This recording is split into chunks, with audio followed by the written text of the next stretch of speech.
I mean, what does a guy say about his story? Dr. Seif, Professor Seif, Officer Seif, Sergeant Seif, Pastor, Rabbi, whatever. You know, I've carried all those titles. I never in a million years thought of that.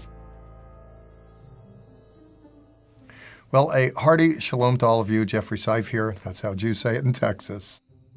Seif is a German name.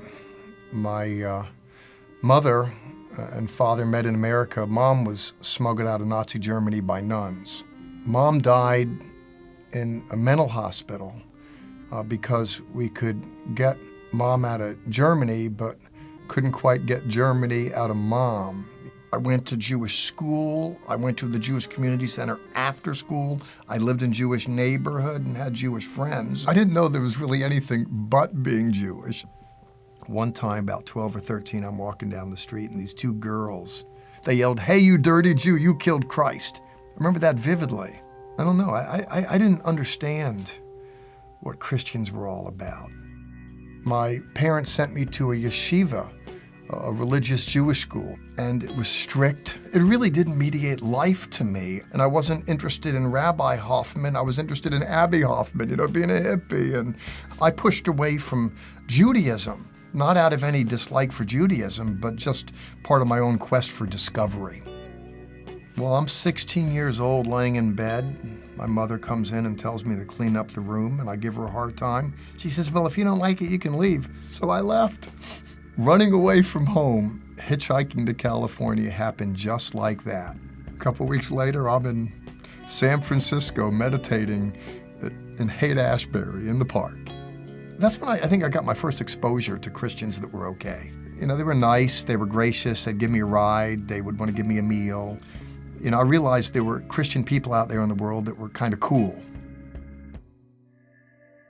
It's really important in the Jewish world, you know, education is king, but I was just high all the time, and in high school I just drifted through with a lot of D's and F's. You know, I just wasn't on anyone's most likely to succeed list. It's kind of like roadkill on the highway of life. I was in Pennsylvania and I was walking down the street and a guy with hair down to his waist comes up to me and gives me a pamphlet and wants to talk to me about Jesus. And I says, "Look, man, you know, I'm Jewish, I don't believe in Jesus." And he said, "Why not?" I said, I don't know, I just don't. You know, Jesus was a Jew, give it a second look. And then he whips out a Bible and shows me stuff in there, and I was just amazed. The virtues of kindness, love, compassion toward your own and toward the brother from another mother are in the biblical text, in the Hebrew Bible.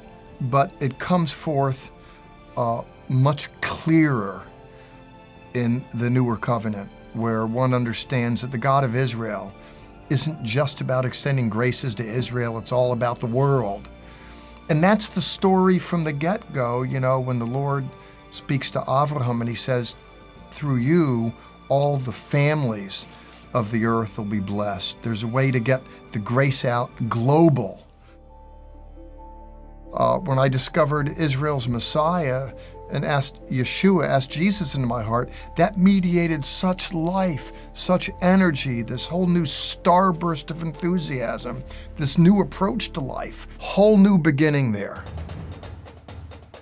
I wound up getting an associate degree, a bachelor's degree, 2 master's degrees, and 2 doctoral degrees, and became a college professor. I never saw that in the stars. I took a sabbatical from teaching and went to the police academy, just donating services as a police officer. And I do that to this day as a director, the associate director of a police academy in Dallas. It's a rather odd combination. People think the religious thing on the one hand and the streets on the other, but to me, you know, it's all about helping people. There's lots of problems in this world. I want to be part of the cure. When I look at the first few chapters of the Bible, I wrap yellow crime scene tape all around it. I mean, you haven't read 5 minutes into the Bible till you realize that sin has made its entrance onto the stage of the human drama.